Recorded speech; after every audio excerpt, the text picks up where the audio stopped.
What if pain isn't the problem, but actually the pathway back to you? You're listening to The Leadership Wound, From Pain to Permission. I'm Amanda Rohr, your host and founder of Authentically You, coaching for embodied spiritual living and leading. This is where we get honest about the real cost of leadership, the burnout, the pretending, the rejection, and the return to your authentic self. Because this isn't about performance, it's about permission. Welcome to the leader you've always been.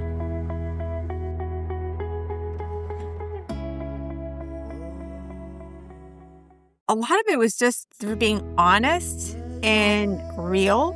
And I think I learned more from that. People who made lots of mistakes and were willing to own up to those mistakes, admit to them. I think that's the hardest thing, is to admit to a mistake and then own it and then learn from it. That was probably what I took the most from any of the mentors I had throughout the years.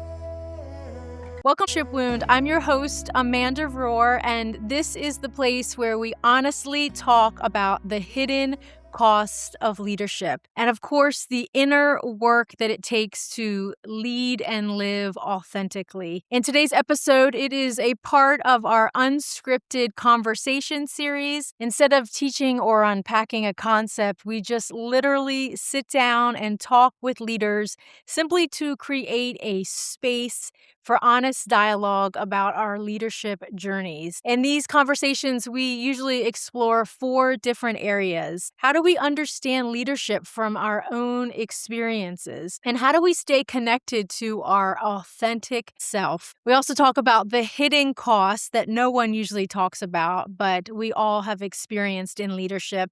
And then that healing journey back to leading from wholeness. And today I am so glad to welcome my good friend Twila Glenn to our podcast. Twila has been a full-time realtor for the past 20 years and is a team leader of the Twila Glenn real estate team. Brokered with Remax Realtors Associates, and she describes her leadership approach as leading by example, mentoring others, and encouraging people to see the positive side of things while becoming a better version of ourselves every day. Twila and her husband, Ryan, are also stepping out into new leadership experiences and entrepreneurships as a new franchise owner of Blue Sky Golf Rental, bringing a successful European franchise to the United States and opening their first franchise in Hilton Head, South Carolina. And doesn't everyone want to go golfing in Hilton Head, South Carolina? Twila, welcome to the Leadership Wound podcast. Thank you for being willing to come and talk with us. Oh, my pleasure. Great. Well, let's start with this concept of leadership itself. When you think about your own journey, how would you define leadership? Not by a title or a position, but by your own lived experience. How would you describe it? So I was thinking about that. I was like, how would I really describe leadership? And to me, it always comes by leading by example.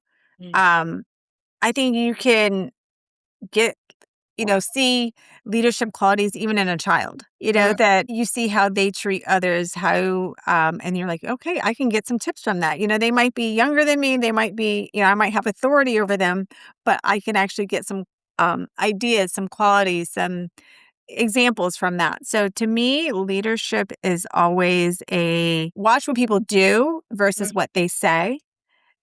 Because you can say all the things, but if you're not actually following along those things, or you're treating people unkindly or unjustly, then why would anybody want to follow that? So it's really just about, acting, living that out in a day-to-day, in a day-to-day way. Yes. There's a lot of people who can talk the talk, but who can actually walk out what they actually say that they believe. Right. In your 20 years of experience in real estate, you've had the opportunity to, I'm sure, lead many mentees along the way. Tell me a little bit about the mentors that you've had. How did they show you good examples of leadership? A lot of it was just through being honest and real. And I think I learned more from that. People who made lots of mistakes and were willing to own up to those mistakes, admit to them. I think that's the hardest thing, is to admit to a mistake and then own it and then learn from it.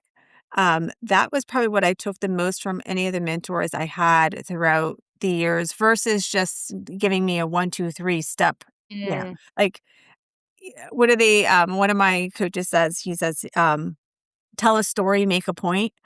And I learned that, like, those are the mentors I actually learned from. And the type of leader I wanted to be is, they had a story. It was their own story or someone close to them. And I was able to take that and be like, okay, like, and then I was able to remember it, versus them telling me, to be a leader, you need to do this. And I have taken leadership courses, and all those are like, this is what you need to do. This is what you need to say. Yeah. And it didn't work as well as just watching people, again, come back to, like, lead by example, Yes. is what they did, what they grew from, what they learned, and that it didn't make them a cynical person. It didn't make them a bitter person. Like, those are Mm. the people that it was easier to learn from, and that I wanted to learn from. Yeah, yeah. Because 'Cause they're talking from lived experience, right? It's not just this, like, step by step or program, it's lived human experience that was memorable, and I love how you mentioned about how it's full of mistakes and failures and weaknesses, and sometimes we try to hide those things, Mhm. um, and I guarantee you the people that you are leading, can just read through all of that, because we're all humans, right? We Yes. all make mistakes, and it's more a matter of, like, what do we do when that happens? Not will it happen, but what do we do when it happens? Yes. And I Yeah. I think even the people that I gravitated more were the accidental leaders. Like, I Mm. feel like I was an accidental leader. Like, I am not a extremely extroverted person. Like, I would say I was probably more introverted. Now they call it, what, an ambivert or something like that. But is, to me, growing up, a leader was an extroverted person who could command a room, who you walk in and everybody gravitated to, and people listened when they talked, and then that was what a leader was. But what Yeah. I noticed that the people that I gravitated to was the ones that, again, they led by example, not necessarily being extremely showy. They were all successful in their own ways, but it Mm. took time. It wasn't an overnight thing. And I Mhm. think in my 20s and 30s, like, I thought, like, I'm behind. I need to be more successful. I need to be, not knowing that there's just growing pains that come. And true leadership takes time, because you need experience. Oh, yes, And yes. you get, like, you can't tell somebody what to do if you don't have the experience Yeah, from it, and people aren't yeah, gonna follow you if you don't have, the experience. I know when I first got into real estate, like, I had a team, like, my 3rd year in real estate, and I was a little naive about it, as we but all are. as we all start stuff, especially in my 20s. But the reason I had a team was not to be a team leader. Like, I didn't want to be the boss. I really hated that my name was attached to it. I still hate it to this day. But it's the way the state mandates how we have to do teams. So, that's Yeah. what we do. But I wanted a team to support my lifestyle, that Mm. we would help each other out. I just happened to be the team leader because I was the one who was putting it all together. Yeah. Whereas I've seen a lot of teams in real estate, in particular, that, okay, you have the team leader, they're the boss, then and that's that, and then everything else flows under, where I want it to be more collaborative. And I remember people telling me, you do not have this set up right. You're Mm. losing money on it. And I was like, but I'm not doing it for the money. I'm doing it for the lifestyle. Like, Yeah. I'd rather have life and time versus Mm. money. Now, yes, I still want to make money, but do I make money off my team? No, I do not. And my team knows that.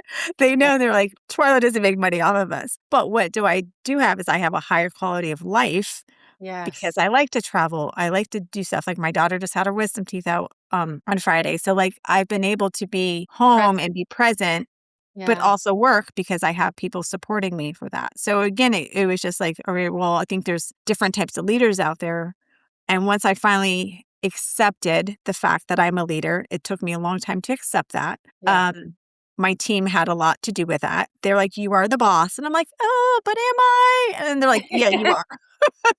um, but there's, I said, like, they saw that I wouldn't tell them to do anything that I wouldn't do myself.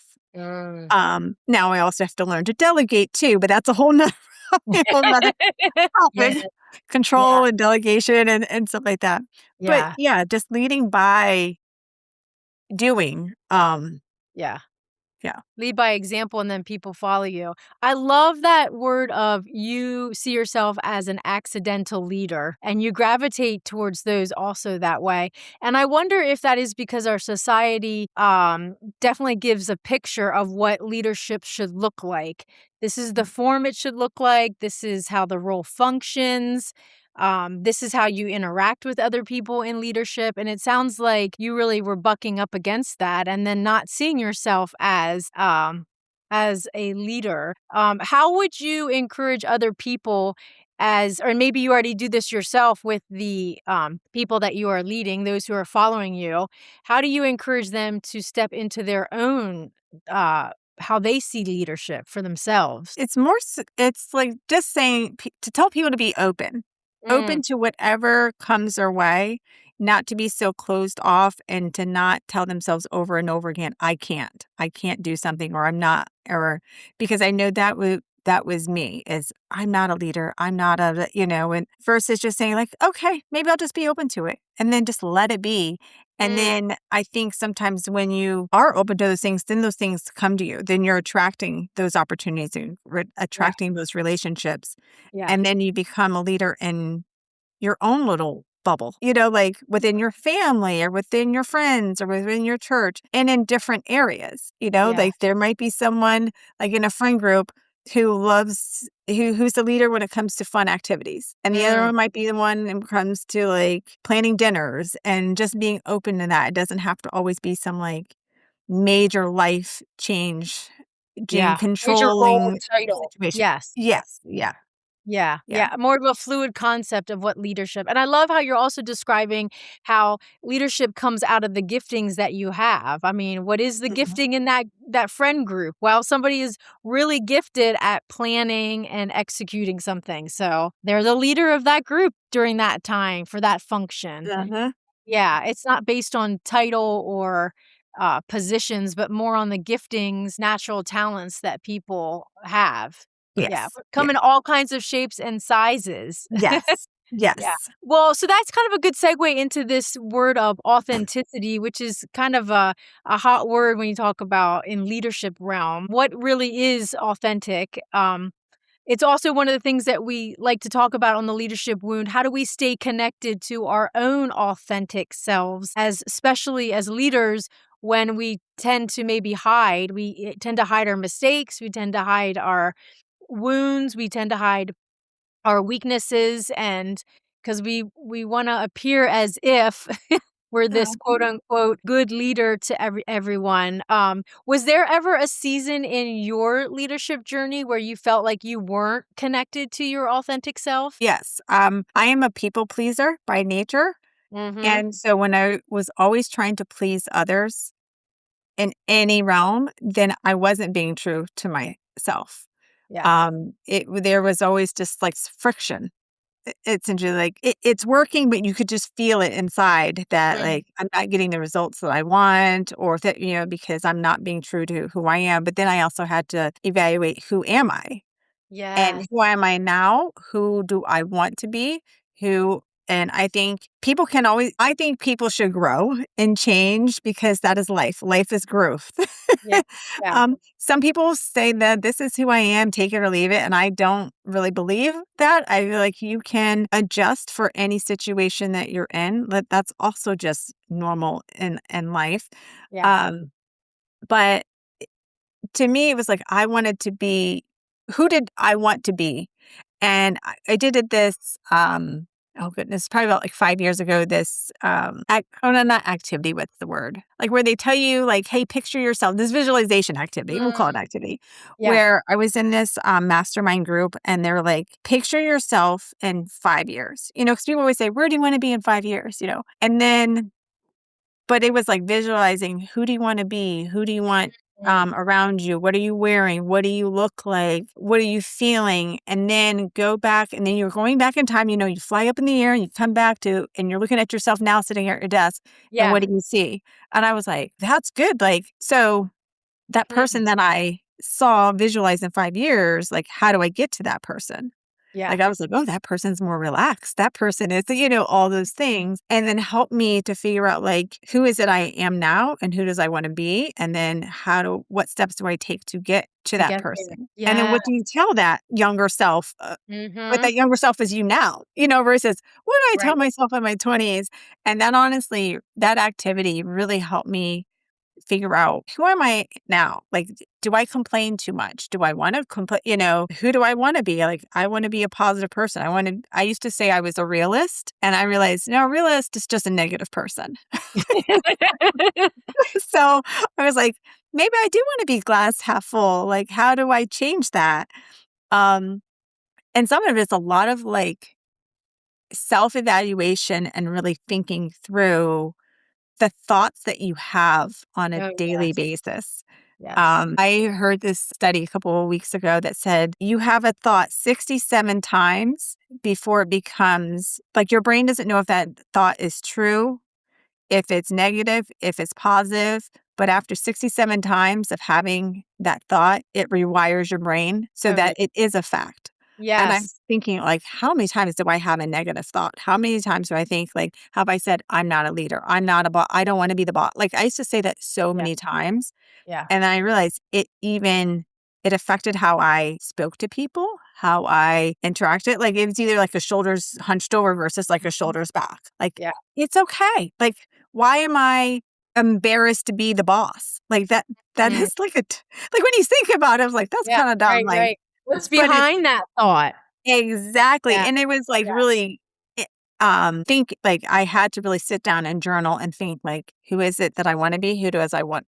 And accepting who I am Mm. now and who I want to be in the future and who I was and forgiving myself maybe for mistakes I made or who I was in the past. And then like that helped me to become my authentic self. So if I said something wrong or I, messed up my words I was just like, yeah. Yeah. Whereas before I would overanalyze and be like, oh, Yes. I put that person down the wrong road and Yeah. whereas like nobody thinks about you as much as you think As that you they think do. about yourself. Right. Yes. 100% I agree with that. And all the mental energy and space that we give to our own negative thoughts, and also the negative that we hear from other people and their perspectives. And yes. Mhm. Oh my Yeah. goodness, that's so good. So, like, authenticity to you and staying true to yourself is a process of self reflection. It's a process of rewiring of your brain. I am 100% convinced the more and more I get into coaching in this realm about thought work, it Uh-huh. is crucial. It is crucial to leadership. It's crucial to just living and leading authentically. Yeah.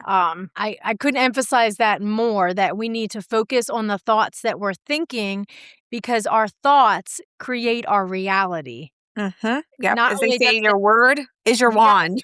Yes, It's like a little and not magic wand. only does it rewire our brain, but then we start to embody the thoughts. Well, for the past, I would say year, I've been really dialing down into, gratitude, and Uh-huh. people talk all the time about the gratitude journal and this, that, and the other thing, and I just didn't really think too much about it, but I've been practicing it, and it takes a focus off of me and puts the focus on what God is doing in my life and Uh-huh. that I have everything I already need. And it's such a good practice. And that's part of that like mind work Uh-huh. that is so crucial for us to be involved in as leaders. Yeah. Yeah. Yeah. Um what was one I mean, you mentioned that I'm not a leader is one of them, but what was another maybe lie or expectation or belief that you had early on, or maybe even currently, going on in your head that you are actively working against or overcome? So lie, expectation about or belief about leadership, about living and leading Mhm. authentically? I think as I tell, well, my husband and everybody, it's like I'm a recovering perfectionist. Like Mm, to me, is everything had to be perfect, yeah. and like, what does perfect even mean? Yeah. So that's one Who's thing. perfect? But Who's right, saying who's they're perfect? perfect? But then it's like, well, where did I get that from? Mm, And some of it was just like pressure I felt, and some of this came from like growing up and unfortunately Christian schools. Whereas I was one of the only, not just Black people, but minorities there. So I always felt like I had to represent the entire race. Mm, And I did hear people say that. Like people would say, "You're not like other Black people." I'm like, what does that even mean? Do you know any other Black people? yeah. Um, so some of that was like, okay, everything that I do and say is now a representation for Mm, everybody else. And that was a lot of pressure yeah. that was put on me, not intentionally, Yeah. but it still was. And it took me years to get out of that. I was like, I still work, I'm still working on that. Yeah. But it was like, okay, I have to do things right. I have to do things, I Mm, can't make mistakes. Unfortunately, some of that is society, culture that is, if I make a mistake, it's seen a lot differently than my white counterpart. yeah. It's and I've heard the comments. So it's not even just like, oh, this Yeah. is in my head. I've heard the comments like, oh, well, Black people. Like, I can't be late because Yeah. then it becomes a stereotype for things. I Mm, can't forget them. I can't do. So some of that is frustrating, but then some of it is like, okay, well, how can I transform that and like kind of flip the glass half full and be like, all right, then maybe not just try to be an example for all Black women out there. Not example for them, but of what other people think that Black women may be like, yeah. is how can I be example for like Christ? Mm, Like this is just how I am. Like I want to live by example. I want to live how and I even struggle with like the terminology or the label of Christian now. It's like, no, I'm a Christ follower. Like that is mm, what I follow Christ in his yeah. teachings and how he acts versus like the label of Christian because Yes. Christianity historically has not done a very good job. If we go back, centuries. So Mm, again, that still goes back to like living my example, but is those are yeah. things like I'm constantly working on is again with the people pleasing and thinking of like, oh, I'm trying to be example. I even struggled a lot, growing up in the church. And I think sometimes it's not even the church as much as again as Christian schools, is to be an example of what a woman should be, like a Mm, pious virtuous woman and like you can only do this or that. And it was just all these rules and restrictions that I was like, are any of these things actually like biblical, or is it more cultural? And so again, came back to like self-reflection and it's like what feels right or what is causing friction? Because yeah. obviously there's a lot of friction here. Mhm. So that can't be authentic. That can't be right. If there's always that, people say like that little nigging in the back of your head or that Yeah. gut feeling. So sometimes, going with my gut and then bringing it to God and be like, am I right? Am I not thinking, Yes. about Yes. things correctly? Um, and Yeah. that has helped me a lot in, I would say, being the authentic version of myself and then who I also feel like God has called me to be. Mm. And then how do I continually journey in that manner to become that person. Yeah, yeah. So there's definitely some stopping, pausing, and noticing of what is going on within you. And I like how you mentioned like you're noticing, is there a rub or not? Is there tension there? And sometimes tension is good and sometimes rubbing is good. And then other times it's like, this isn't meshing up to the truth of what I know about God and how he interacts with his people, or the truth about what his word says about me. And then coming back to him with it, you know? Yeah. Because left to our own devices, we would say we would get away with a lot of things. Oh, yes, yes, Yeah, we totally we would. totally would. But, like, being self-aware and then yet bringing it right before in, authenticity to the Lord and saying, "Hey, this is what I'm sensing. Is this true? Is this not true?" And then backing up and embodying that. I love what you said in the beginning that you wanted your leadership to also match a certain lifestyle, a certain set of values and things. And I bet as a leader, there was some rubbing there about Mhm. what other people thought leadership should look like in the realm of time spent with away from family or different things, or traveling is a high priority for you guys, which I love, and you filter that into how you lead. Uh-huh. How have you overcome some of that stereotype of what leadership looked like, and how are you living into that lifestyle that you desired? So I was evaluating, like, who are the people who are making these comments or saying that, like, there's always people, like Yeah. Who are some the people, people? who are the people, right? And I realized that, like, oh, I have all these expectations. Mm, And sometimes people just make side comments and stuff like that. But I'm like, they aren't living my life. Like, oh, yes. you're always on a trip. Yeah, because I like to travel. Like, you can travel too. There's always ways to do it. Like, Yes. we travel more extensively now because we have the means to do it. But we've also decided that is what we are going to invest our time and our money in. So, Yeah. like, we may not have, like, my car is pretty old. My husband's car is pretty old. They're paid off. Like, we Yeah. paid off our house. Like, there's things that we made decisions to do at a time period to enable us to do things Yes. now. Yeah. Um, I know as a business owner is like, oh, well, you're always gone.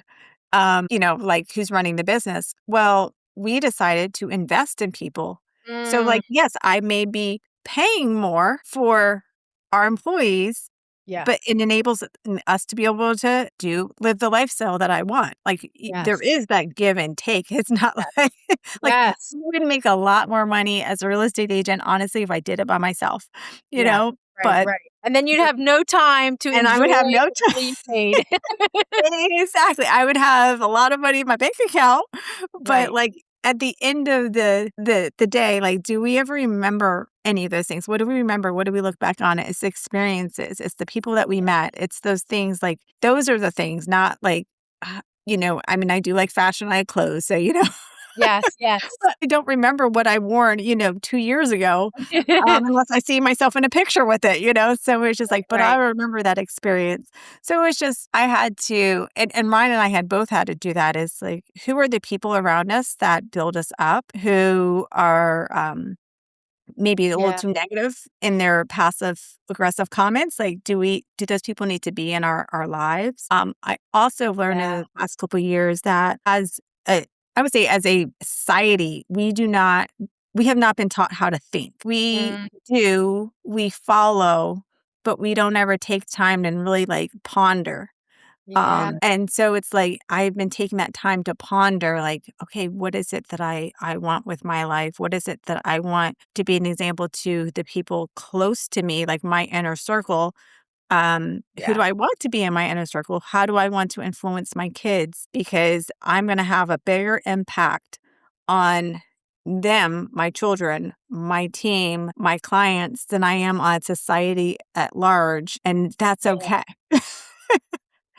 So, in The accepting people in that, your sphere are who you. yes. Yeah, and my sphere may be small. Like, I would say at Yes. one point, I mean, I used to do all the networking events and all this, and then I realized that was just exhausting me. 'Cause it looked the part. Mm, It looked like what a leader would do, and my face was everywhere and everything, but I was like, "Is that who I want to be?" But you can hand out mm, a bunch of business cards to a bunch of people and never really connect, but if I have one coffee with somebody or a lunch, once a month, like, that time we're gonna influence each other more in that time than me, yeah. doing stuff all over the place. But it was also trying to figure out what Yeah. type of leadership did I want, like, what worked for me, what essentially Yeah. helped my soul. Um, Yes. and how did I Yes. What want to rejuvenated influence? you? Yes, yeah. Yes. Yeah. And thinking outside of the box. I love that you said our society doesn't take enough time to really just be thinking through things. Um, Using our brains to think creatively. And when we're able to do that, we can get outside of the box, view leadership differently, have healthier lifestyles, I imagine, because we're just doing things more authentic to ourselves and how our ourselves operate with others and all that kind of stuff. Mhm. Yep. Yeah. Okay, so let's move into the leadership wound. Have you been wounded before in leadership? I imagine yes, you probably have. Yes, When I have. And give me just a second, because as a leader, as a mom, I'm gonna Yes, make sure that, my husband is picking up my son from I love it. I mean, he said he was going to. Oh, okay, never mind. He sent me a text. I will get Landon. This is the leader when you have the decision fatigue is also trying to limit it. That's how you become a good leader. Yes, Limit yes. your decision fatigue. I know it. I know it. Well, on Okay. this podcast, we can stop and interrupt and bring life in, so no worries at all. So sorry, if you don't mind repeating Oh that. my gosh, no, not at all. So we're talking about the leadership wound. If you Yes. are a human, you most assuredly have been wounded in some capacity Mhm. before. And on this podcast, we try to talk about our wounds so that we can let other people know that they're normal if they have wounds as well. So when you think about your leadership journey along the Mhm. way, what might be some of the woundings that you've experienced as a leader? The two biggest ones, both with people that worked for me, was I've always tried to be authentic and real. And when that is taken advantage of, Mm, it's very hurtful because it's like when you put all your cards on the table, when you are like completely like, here's what it is, and then someone still takes it and, twist it and benefits them. And then you still do the right, like you're still trying to do the right thing, even though you're like, everyone's like, well, you shouldn't do that. Well, you should sue them. You should do that. Like yeah. that has been like the hardest part of when you're trying to live by example and you're trying to do that. And people, they twist it. Mhm. And we have, I would say Ryan and I have been taken advantage of so much. And Mm. sometimes you want to tell everybody the story. Yes, But yes, then you just start to realize, you know what, it's not worth it. yes, And it's even people's perceptions. And that's again where it comes down to your like, making that inner circle small is their perceptions how things are, how they, and people like to talk and stuff like that, but yeah. nobody ever actually comes and asks Yeah, right. and or has a conversation or anything like that. And then like, oh, when negative things go out and you're just like that is the hardest part, the most hurtful part. And I think that happens with a lot of leaders Yeah, is the more successful you appear, someone's always going to have a story. Someone's always going to have a thing to say.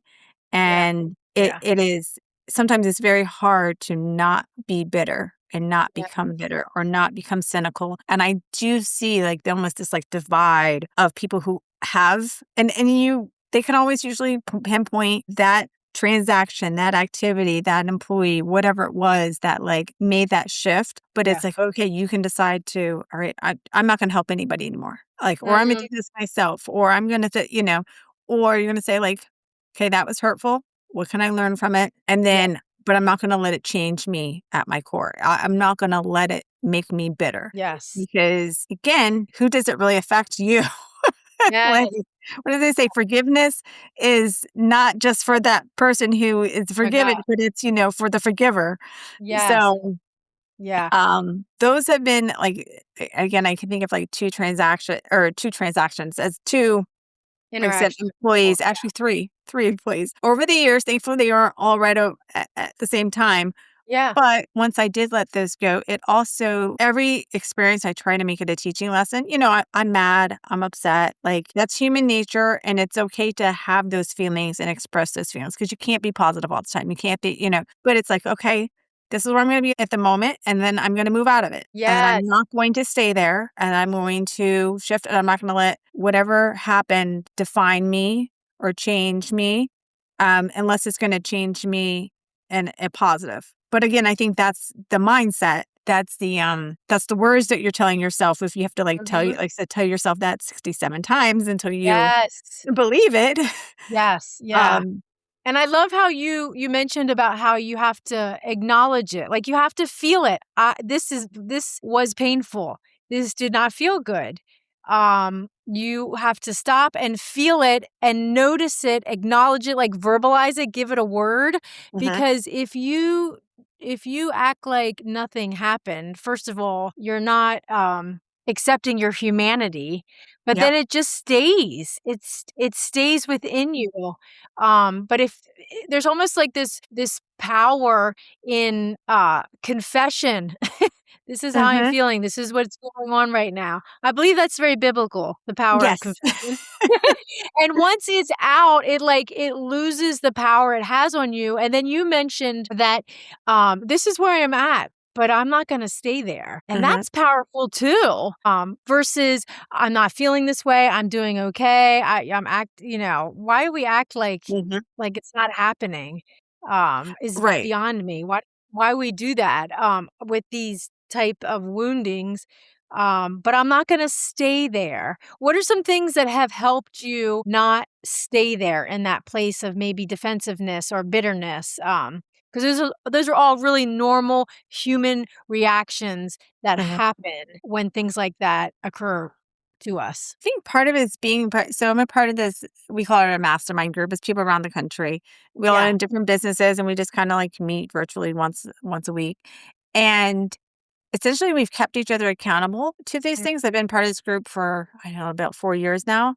yeah, And being a part of that group, hearing their stories and us saying like, we are not going to make ourselves bitter, just sometimes that little bit of awareness and yeah, then being repeated, like having the consistency of that awareness makes me now take a step back and look like, who are those people that are bitter? Who are those people? Do I want to be like that?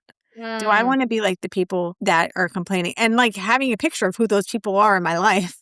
yeah, And yeah, then once you have that picture, then you really notice it. You are super, I would say you're hyper aware to mm, the people that are complaining about anything and everything all the time. And the people who are cynical about anything and everything. And they're in a bad mood the majority of the time. And I think sometimes when you are in that negative state, you attract even more of that negative state. It's like, people are like, oh, if something in my life bad's going to happen, it's going to happen to me. And then, oh, then something else bad happens to them. And then something else bad happens to them. I'm like, well, it's the power of your words. You know, yeah. You're attracting it. you're attracting it, you're speaking it out there.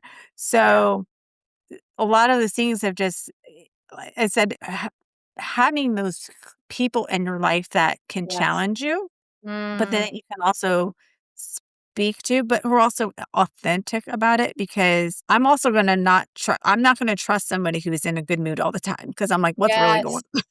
It's not real life. Yeah, it's not real life. That's not being human. No, no, Yeah. exactly. So I don't want that, and I also don't want the person who's negative all the time. But it's just like seeing these people are in your lives, and then honestly, like protecting your peace a little bit, protecting your Mm, mind, and then how to do that. Like, so that's for me. It has made my inner circle like super small. And at first, I was like, yeah. oh my goodness, I don't have any friends. And then I thought, well, what were the friends that I had? Like, did I ever feel better or worse when I was with them? Mhm. Yeah, Family members, would I feel better or worse? Like, yeah. did I do it because I felt like I had to or not? Like, okay. And then go out and make new friends. Go out and have new team members. Like my team now, like how we came together, it wasn't like I advertised. It was just, it just happens, Yeah, and yeah, but because of the negative experience I had before, I knew what I wanted. I knew what I mm, was looking for. yeah, And then I was just open. And I yeah. think that's the thing is just being open to letting experiences in life happen Mm, to you. Then those things are like drawn to you and attracted to you. yeah, yeah. So you've had woundings and weaknesses or bad experiences, and it taught you what you don't want. Which I love that picture of it. I remember being in a spiritual direction conversation with a coach before, and she was like, at some point, you will say how grateful you are for this experience. And I'm like, this is really hard to even imagine that. And then you Mhm. fast forward years, and I'm like, oh my gosh, I am so thankful for that. I wouldn't change it. Do I want to go through it again? Hell no. But Mm-mm. Yep. but I'm so thankful because it showed me who I am. It showed me who other people are. Believe people when they tell you, when they show Yes. you who they are. Believe Yes. them. Yes. Believe them when they show you who they are. Um, it caused me to be wiser, I think, Hmm. in the choice of either friends or business decisions or spiritual decisions.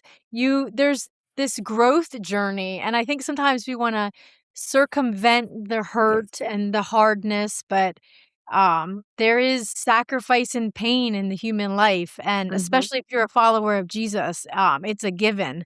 Hmm. It's part of the DNA, and when we suffer as Christ suffered, what joy there is because of the fruit that is produced from it in us. I was just reading something the other day also that talked about giving God the joy of allowing him to flow through our humanity. He has so much joy when he is allowed to flow through us. And I don't mean just in the joy or the great and the high points. Like he gets joy in flowing through us, even in the weaknesses and in the pain. And that's hard to Mhm. fathom.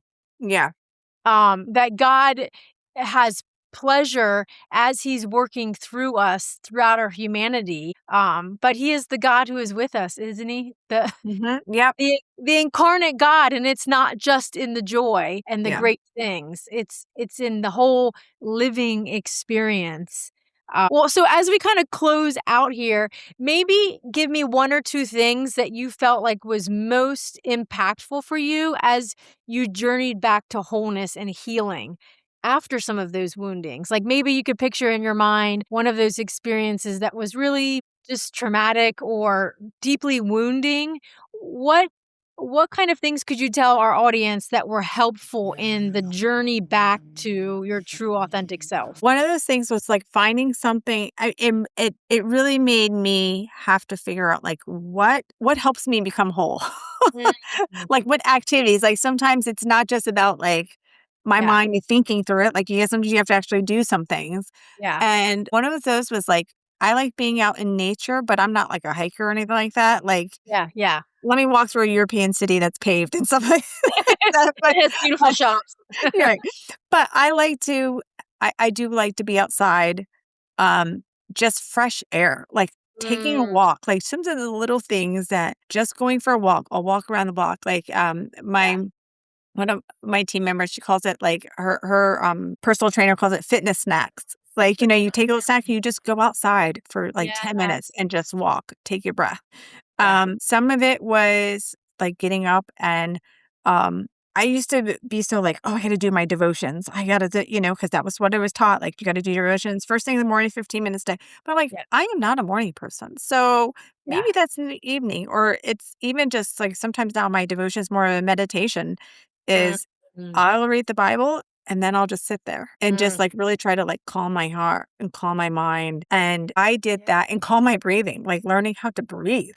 Like, we hold our breath so Mhm. much that you don't even notice it. That affects your cells and all this stuff, but just, like, taking deep breaths, like, there was all these little things that I noticed, like, actually help, like, the way God made our bodies, a lot of times our Yeah. bodies can heal itself if we just do the things that He Yes, if we just take says. care of ourselves. Yeah, and I was like, "Oh, you don't even think about that," well, stress kills, well, how can I minimize my stress? And then Yes. thinking through, like, "Okay, who's I wanna be?" These things they could make me be, like I said, a cynical, a very Mm, mean person, and I was just like, "I am not gonna be that person," even though my flesh really wanted to be.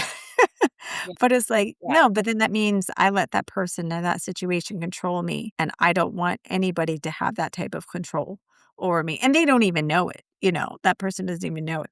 So it was just taking this time yeah, to get right. some form of exercise, and even if it's super small, um this is like the dumb stuff, like to drink some water. So it was just sometimes just those little applicable things to journal, to get things out of my head and on paper. Yes, Like if I couldn't talk to somebody about it, just journal like I was talking to somebody. And most of my journaling is like I'm having a conversation with God.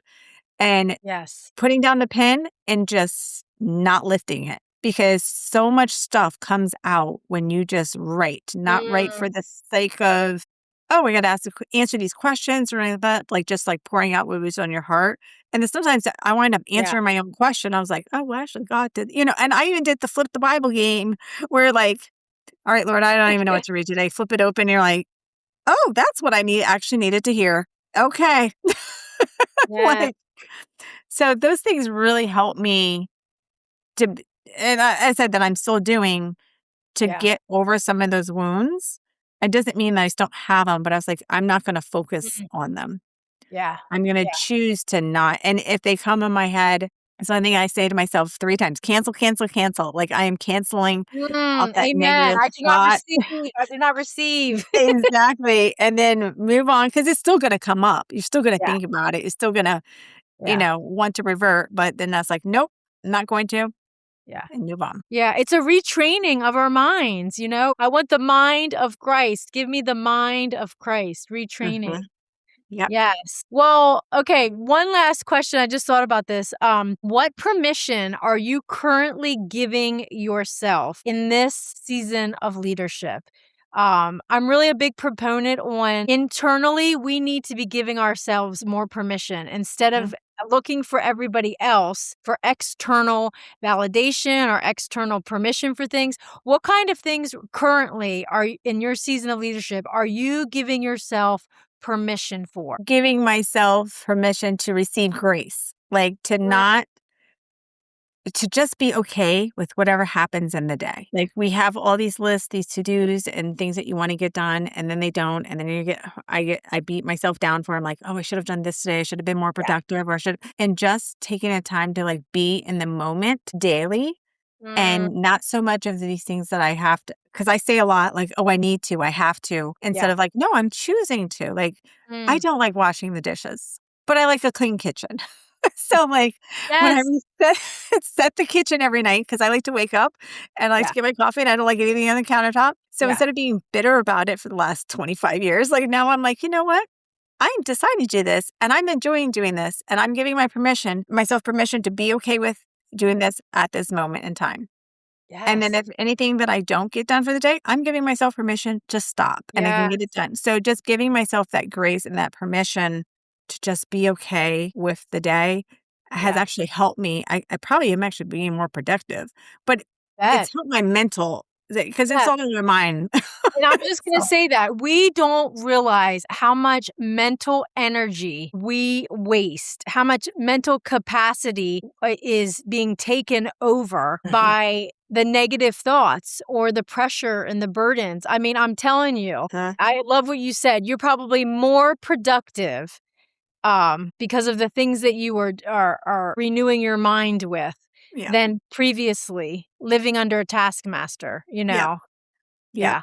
That's so good. So good. Well, Twila, I also feel like it's kind of full circle from the beginning when you were talking about like just the pressure that society has put on you as a Black woman or as a leader. Our society, our Christian society has put on you, and you are just kind of giving yourself permission to say, hey, I'm not the poster child for the best leader out there. You know what I'm saying? Like I get to have the permission to make mistakes and to be growing. And boy, that must feel like a burden just lifted off of you. Yep. It's like I can just be the woman that God made me to be. Yes. And how about that? Not the leader, not the mom, not the wife, not the like. I was like, let me just be the woman God made me to be, and you're the beloved. Yes. The beloved. The beloved. You are the beloved. Yes. Oh, that's so good, Twila. And I love also the idea of these small little things, taking walks, taking deep breaths. I mean, this is not rocket science. It's becoming more in tune with the person that you are, being in tune with our humanity. And sometimes I think in Christian circles, we over-spiritualize things and we forget God incarnate is living within our human flesh. And he wants us to recognize that as well. Yes. So awesome. Well, thank you for being with us, and thank you for tuning in with us at the Leadership Wound podcast. If you are interested in being intentional of having someone walk alongside of you as a coach, I ask you to go to authenticleadershipcollective.com and go over all the packages that I'm able to walk you through and just be a guide as you work through your own leadership, as you work through your own journey to your authentic self. Until next time, lead like you. If you've been sensing you're ready for the next step, more clarity, more living and leading with peace and freedom, then start here.